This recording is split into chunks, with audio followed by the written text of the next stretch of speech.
ខ្ញុំជឿជាក់ថាអាយុជីវិតរបស់យើងម្នាក់កើតមករយៈពេលប៉ុណ្ណេះជឿជាក់ថាជួបរឿងដែលអាក្រក់ជួបរឿងដែលល្អជួបរឿងដែលយើងសប្បាយចិត្តជួបរឿងដែលយើងពិបាកចិត្តហ្នឹងគឺជួបមកច្រើនហើយក៏មានបងប្អូនយើងខ្លះដែលគាត់មានសំណួរសួរខ្លួនឯងថាហេតុអីបានជីវិតខ្លួនឯងនឹងជួបតែបញ្ហាជួបតែរឿងអាក្រក់ជីវិតខ្លួនឯងមិនបានមិនរលូនដូចគេអត់ដូចជីវិតគេជួបតែរឿងល្អរឿងជោគជ័យរឿងសម្រេចអីចឹងទៅតែតាមពិតទៅជីវិតមនុស្សគឺដូចគ្នាមានជួបទាំងរឿងល្អមានជួបទាំងរឿងអាក្រក់ដោយសារតែគេមិនបដោតទៅលើបញ្ហាច្រើនពេក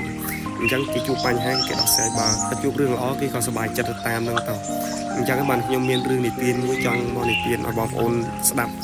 ជាការកំសាន្តហើយក៏វាបានបង្កប់នូវគំនិតមួយដែលល្អសម្រាប់បងប្អូនអាចយកទៅកែច្នៃនិងប្រើប្រាស់រឿងមួយនឹងដំណាលថាកាលពី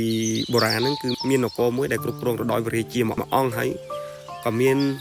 មន្ត្រីជាន់ខ្ពស់ម្នាក់ដែលគាត់តែងតែនៅក្បែរបរិជានឹងជានិច្ចគាត់តែងតែផ្ដល់ជាមតិយោបល់ផ្ដល់ជាមធ្យោបាយក្នុងការដោះស្រាយបញ្ហានៅក្នុងនគរអីជាដើមហ្នឹងទៅគ្រប់បញ្ហាទាំងអស់ឲ្យតែកើតឡើងគឺបរិជាតែងតែហៅមន្ត្រីជាន់ខ្ពស់រូបនោះយកមកជួយដោះស្រាយជួយកែបញ្ហាជានិច្ចហើយរាល់បញ្ហាទាំងអស់គឺតែងតែរលូននៅពេលបានស្ដាប់នៅមតិយោបល់របស់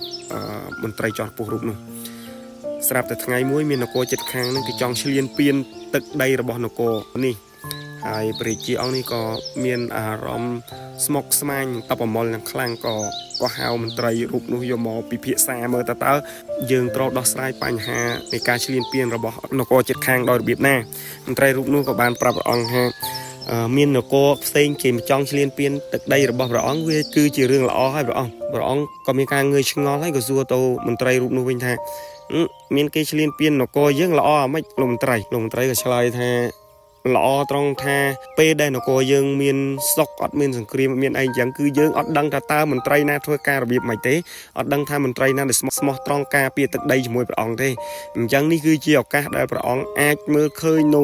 មន្ត្រីពុករលួយមន្ត្រីដែលមិនជួយជាតិមន្ត្រីដែលកេងប្រវ័ញ្ចហើយក៏មន្ត្រីដែលមិនស្មោះស្ម័គ្រជាមួយព្រះអង្គពេលនេះហើយគឺព្រះអង្គដឹងថាដង្កូវក្នុងសាច់របស់ព្រះអង្គគឺជានរណាអញ្ចឹងជាពេលវេលាដែលព្រះអង្គអាចកម្ចាត់ចោលនៅពួកមន្ត្រីអស់ទាំងនោះបានព្រះអង្គក៏ព្រៀងផ្ទុះឡើងគឺព្រះអង្គបានមើលឃើញនៅ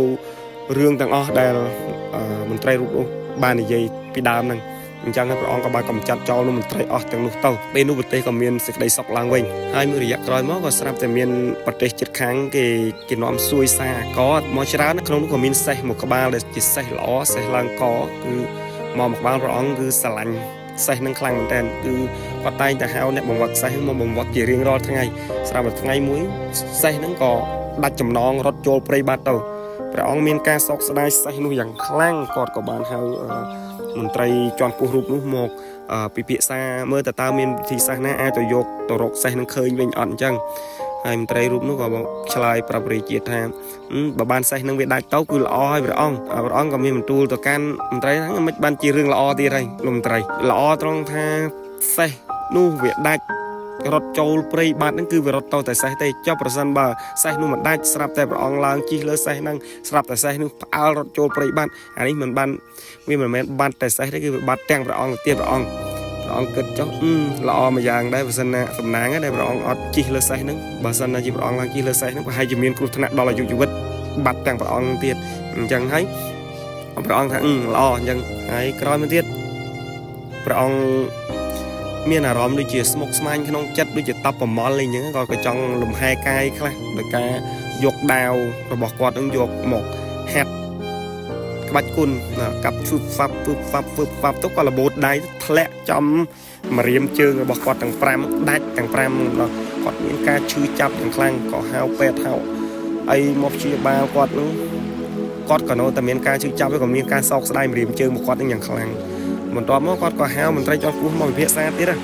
មានវិធីសាស្ត្រណាដែលអាចព្យាបាលជើងរបស់គាត់ឲ្យមានម្រាមដូចដើមវិញបានអត់លោកមន្ត្រីរូបនោះគាត់ក៏ឆ្លើយថាបើបានដាច់ម្រាមជើងល្អហើយព្រះអង្គស្ដាប់ឮពាក្យនោះភ្លាមគឺខ្ញាល់យ៉ាងខ្លាំងខ្ញាល់ក៏បញ្ជាឲ្យសេនាចាប់មន្ត្រីនោះទៅដាក់គុកភ្លាមទៅអត់មានសួរហេតុផលអីទាំងអស់កន្លងទៅជាច្រើនខែទៅជើងនឹងក៏បានជាទៅតែអត់មានម្រាមទេជើងក៏ជាទៅគាត់ក៏ នឹកឃើញថាចង់ទៅពពាតព្រៃដើរបរបាញ់សត្វអីចឹងគាត់ក៏នាំមន្ត្រីទៅមួយចំនួនទ័ពទៅមួយចំនួនតូចទេមិនច្រើនទេហើយក៏ចូលព្រៃជ្រៅទៅក៏ស្រាប់តែវង្វេងរកផ្លូវវង្វេងអត់ឃើញក៏បានជួបនឹងកុលសម្ព័ន្ធស៊ីសាច់មនុស្សពួកកុលសម្ព័ន្ធក៏ពាត់ចាប់ទាំងព្រះជាចាប់ទាំងកងទ័ពចាប់អីនឹងយកទៅក្រុងទុកធ្វើជាចំណីអាហាររបស់ពួកគេដោយពួកកុលសម្ព័ន្ធក៏ហូបមនុស្សម្នាក់រហូតដល់ថ្ងៃចុងបញ្ចប់គឺថ្ងៃរបស់ព្រះជាហ្នឹងក៏ស្រាប់តែកូនចៅរបស់កុលសម្ព័ន្ធហ្នឹងមកពិនិត្យមើលព្រះជាហ្នឹងគឺអត់មានម្រាមជើងទាំង5ហ្នឹងទេអញ្ចឹងហើយវាក៏ទៅប្រាប់មេកុលសម្ព័ន្ធវិញថាលោកម្ចាស់អាមួយចុងក្រោយនេះវាអត់មានម្រាមជើងផងយើងគួរហូបវាអត់ទេមេសម្ព័ន្ធក៏ឆ្លើយថាបើវាអត់មានម្រាមជើងទេលែងវាទៅវិញទៅយើងកុំហូបអារបស់ពីការអញ្ចឹងហូបទៅធ្វើឲ្យកុលសម្ព័ន្ធរបស់យើងនឹងជួបរឿងអពមង្គលចង្រៃធ្វើឲ្យយើងមានបញ្ហាថ្ងៃក្រោយអញ្ចឹងហើយ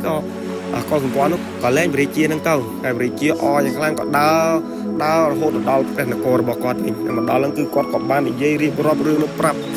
មន្ត្រីប្រាប់ស្នំឯកថាសំណាងហើយដែលគាត់បានគាត់ម្រាមជើង5ហ្នឹងក៏មិនត្រូវខ្លាយជាចំណីអាហាររបស់ពួកកុលសម្ព័ន្ធនឹងបាត់ទៅហើយ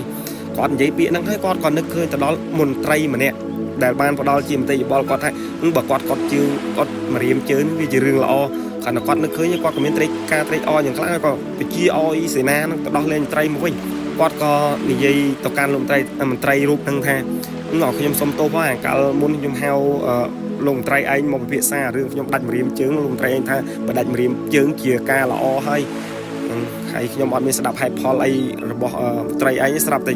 ចាប់មន្ត្រីឯងដាក់គុកខ្ញុំសុំទោសមន្ត្រីក៏ឆ្លើយតបទៅរាជយើងថាចាប់ទូបង្គំដាក់គុកវាជារឿងល្អហើយព្រះអង្គអាមិនបានទៅជាចាប់មន្ត្រីដាក់គុកវាជារឿងល្អទៀតហើយមន្ត្រីក៏តបទៅព្រះអង្គថាចាប់ប្រសិនបើព្រះអង្គមិនចាប់ទូបង្គំដាក់គុកទេទូបង្គំច្បាស់ជាទៅពពាតព្រៃជាមួយនឹងព្រះអង្គហើយប្រការណាទៅពពាតព្រៃជាមួយព្រះអង្គទូបង្គំនឹងអត់មានជីវិតមកវិញទេព្រះអង្គព្រោះអីទូបង្គំអត់មានកម្បត់ម្រាមជើងដោយព្រះអង្គផងព្រះអង្គស្ដាប់ឮហើយក៏អស់សំណើចហើយក៏បានដោះលែងមន្ត្រីនឹងឲ្យចេញពីគុកហើយមកបម្រើការជូនព្រះអង្គវិញដូចដើមទៅអញ្ចឹងក្នុងរឿងនេះដែរគឺក៏មានជាចំណុចអប់រំមួយដែលខ្ញុំគិតថាវាជារឿងល្អហើយមិនថាជីវិតរបស់ខ្ញុំឬជីវិតរបស់គេខ្ញុំជឿជាក់ថាវាតែងតែជួបរឿងអាក្រក់អីយើងតែងតែមានអារម្មណ៍ស្មុគស្មាញតបប្រមល់ចំពោះរឿងអស់ទាំងនោះក៏ប៉ុន្តែក្នុងរឿងអាក្រក់ទាំងអស់ដែលវាកើតឡើងវាតែងតែមានរឿងល្អបង្កប់នៅក្នុងនោះហើយអញ្ចឹងហើយខ្ញុំចង់ឲ្យបងប្អូនទាំងអស់គ្នានៅពេលដែលជីវិតរបស់ខ្លួនជួបបញ្ហាអ្វីមួយឬជួបរឿងអាក្រក់នៅក្នុងជីវិតបងប្អូនគួរតែទាញរកចំណុចល្អមួយដើម្បីជាមង្គលដល់ខ្លួនឯងអាចសប្បាយចិត្តអាចរស់រានដោយក្តីសុខបន្តទៅទៀត